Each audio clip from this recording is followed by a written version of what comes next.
ចាសួស្តីបងប្អូនទាំងអស់គ្នាថ្ងៃនេះនៅក្នុងបង្ហាញពីការអានមេរៀននៅក្នុងសៀវភៅពុម្ពនិងសៀវភៅចំនួនភាសាខ្មែរថ្នាក់ទី1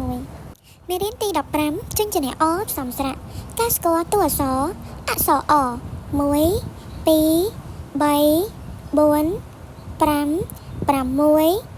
9 អក្សរអការអានព្យាង្គអអអាអាអអេអេអអៃអៃអអឺអឺ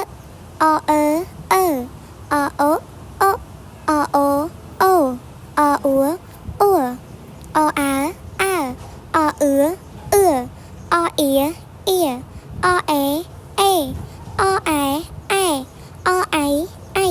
អអោអោអអៅអៅអអ៊ំអ៊ំអអំអំអអាំអាំអអាអាអអូអូអអេអេអអអការអានពាក្យអអ៊ំអ៊ំអអូអូអូនឹងរោអូកអៅកៅអអីអីកៅអីអអ៊ំអ៊ំ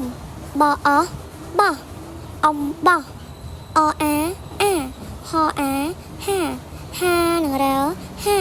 អាហាការអានរបស់សុខាការអំបោះការអានអត្ថបទខ្លីចៅអៃការអំបោះចៅអៃការអំបោះ